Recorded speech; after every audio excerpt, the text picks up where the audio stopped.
Hello friends, last lecture में हमने देखा था कि एस्थेटिक्स या सौंदर्य शास्त्र का क्या अर्थ होता है, उसका हम शिक्षा में कैसे प्रयोग करते हैं। आज हम देखेंगे कि drama and art in education का लर्निंग एंड डेवलपमेंट में आप कैसे यूज़ कर सकते हैं। सबसे पहले हम देखते हैं नाटक परिभाषा क्या होती है। नाटक काव्य और गद्य का एक रूप है जो रचना श्रवण द्वारा ही नहीं अपितु दृष्टि द्वारा भी दर्शकों के हृदय में रसानुभूति कराती है। उसे नाटक या दृश्य काव्य कहते हैं। नाटक में श्रव्य काव्य से अधिक रमणीयता होती है। श्रव्य काव्य होने के कारण यह लोक चेतना से अपेक्षाकृत अधिक घनिष्ठ रूप से संबंध है। तो नाटक का अर्थ है कि आप अपने क्रियाकलापों द्वारा, हाव भाव द्वारा, अपने शब्दों द्वारा आप अपने मन के विचारों को दूसरों के सामने प्रकट कर रहे हैं। इसका प्रयोग हम जनरल भाषा में भी करते हैं कि अगर कोई हमारे सामने बहुत ज़्यादा ओवर एक्टिंग करता है तो हमसे कहते हैं नाटक कर रहा है। अगर बिना चोट लगे ही बच्चे रोने की एक्टिंग करते हैं तो हम कहते हैं कि देखो नाटक कर रहा है, नौटंकीबाज है। तो नाटक मतलब अपने मन के भावों को बोलकर या अपने अभिनय द्वारा, अपने हाव भाव द्वारा प्रकट करना। तो नाटक दृश्य काव्य भी कहलाते हैं। नाट्य शास्त्र में लोक चेतना को नाटक के लेखन और मंचन की मूल प्रेरणा माना गया है। नाटक की गिनती काव्यों में है और काव्य दो प्रकार के हैं, श्रव्य और दृश्य। इसी दृश्य काव्य का एक भाग है नाटक, पर दृष्टि द्वारा मुख्य रूप से इसका ग्रहण होने के कारण दृश्य काव्य मात्र को नाटक कहने लगे हैं। अगर हम इसका इतिहास देखें तो भरत मुनि का नाट्य शास्त्र इस विषय का सबसे प्राचीन ग्रंथ है। अग्नि पुराण में भी नाटक के लक्षण आदि का निरूपण है। किसी भी नाटक को सक्सेसफुल बनाने के लिए, उसे इंटरेस्टिंग बनाने के लिए उसमें कुछ प्रमुख तत्व होने ज़रूरी होते हैं।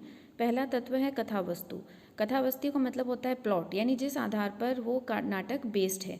जैसे अगर हम लॉकडाउन के ऊपर अगर नाटक बनाना चाहते हैं तो हमारी कथा वस्तु है लॉकडाउन। अगर हम देशभक्ति बनाना चाहते हैं तो हम देशभक्ति हमारा प्लॉट है।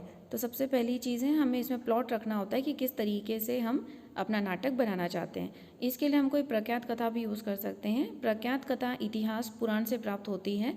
जब उत्पाद्य कथा कल्पना पर आश्रित होती है तो मिश्र कथा कहलाती है। इतिहास और कथा दोनों का योग रहता है।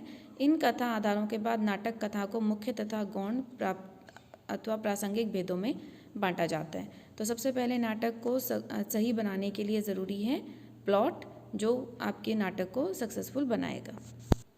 नाटक की कथा वस्तु पौराणिक, ऐतिहासिक, काल्पनिक या सामाजिक कोई भी हो सकती है। दूसरा तत्व है पात्र, कि नाटक में पात्र कौन कौन से होंगे। पात्र का मतलब होता है कि वो अपने कैरेक्टर्स कौन से हैं, किस तरीके से वो अपने हाव भाव को प्रेजेंट करेंगे, क्या उनमें पात्र वो निभाने वाले हैं। जैसे कि भारतीय परंपरा के अनुसार विनयी, सुंदर, शालीनवान, त्यागी, उच्च कुलीन हीरो होना चाहिए।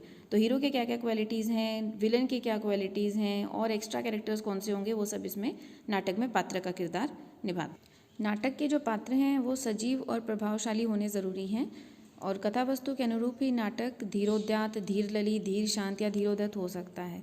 तो जो पात्र हैं आपको अपने कैरेक्टर में अच्छे से, नाटक में पात्र अच्छे से रखने हैं ताकि वो सजीव लगें, दुनिया से रिलेट करते हुए लगे। अगला तत्व है उद्देश्य।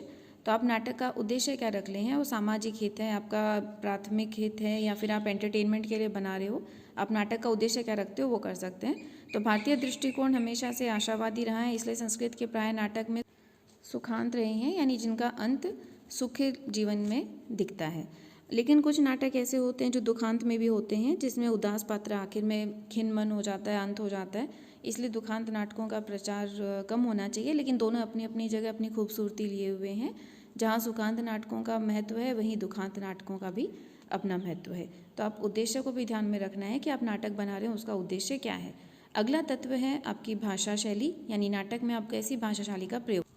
नाटक सर्वसाधारण की वस्तु है, यानी उसे जनरल लोग देखते हैं, इसलिए उसकी भाषा शैली सरल, स्पष्ट और सुबोध होनी चाहिए, जिससे नाटक की प्रभाविकता का समावेश हो सके और दर्शक उसकी क्लिष्ट भाषा या दूषित भाषा या फिर बहुत हाई लेवल की भाषा के कारण उन्हें दिमाग पे जोर नहीं डालना पड़े और वो आनंद लेकर नाटक देख सकें।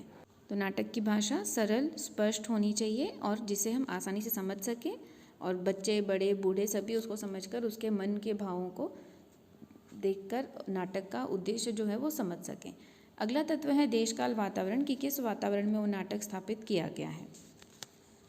देश काल वातावरण का मतलब है कि जैसा कुछ क्षेत्रों में होता है कि रात भर नाटक चलते हैं तो वहाँ नाटक लंबे होते हैं, कुछ जगह 2 या 3 घंटे के नाटक देखे जाते हैं तो आपको उतने ही टाइम पीरियड का नाटक बनाना होता है। तो जैसा एनवायरनमेंट है वैसे आपको नाटक बनाने हैं। अगला तत्व है संवाद। संवाद का मतलब है कि आप आपस में पात्र किस तरीके से बात करते हैं। तो ये जो संवाद होते हैं वो भी सरल होने चाहिए ताकि पात्रों की बात समझ में आ सके। नाटक में जो एक तत्व है अभिनय, वो भी बहुत ज़्यादा ज़रूरी है। अगर आपने बाकी सारे तत्वों का ध्यान रखा है, आपके पात्र अच्छे हैं, आपकी भाषा शैली अच्छी है, आपका वातावरण अच्छा है, लेकिन अभिनय अच्छा नहीं है, तो आपका पूरा नाटक व्यर्थ हो सकता है। इसलिए ज़रूरी है कि जो पात्र हैं वो अपना अभिनय इस तरीके से करें कि वो सबको यकीन दिला सकें। जैसे हम रामायण के बारे में देखते हैं, आजकल रामायण दोबारा रिपीट हो रही है, तो उन कलाकारों को देखकर, उनके अभिनय को देखकर हम असल में उन्हें ही राम और सीता मान लेते हैं। तो ऐसा कैरेक्टर हो, ऐसा अभिनय हो जो सबके दिल को छू जाए और अभिनय के द्वारा नाटक के उद्देश्यों को अच्छे से सब व्यक्तियों तक पहुंचाया जा सके। संस्कृत भाषा में बहुत से नाटक लिखे गए हैं। हम यहाँ हिंदी की बात करेंगे तो हिंदी में नाटकों का प्रारंभ भारतेंदु हरिश्चंद्र से माना जाता है और उन्होंने लोक चेतना के लिए कई नाटक उन्होंने बनाए थे। हिंदी में अव्यावसायिक साहित्यिक रंगमंच के निर्माण का श्री गणेश अमानत लखनवी के इंद्र सभा नाटक गीति रूपक से माना जाता है, लेकिन इंद्र सभा की वास्तव में रंगमंचीय कृति नहीं थी, इसे शामियाने के नीचे खुला स्टेज रहता था। तो आज हमने देखा अभिनय क्या होता है, नाटक क्या होता है, इसके तत्व कौन से हैं। अगले लेक्चर में हम देखेंगे अभिनय के, नाटक के प्रकार कौन से हैं।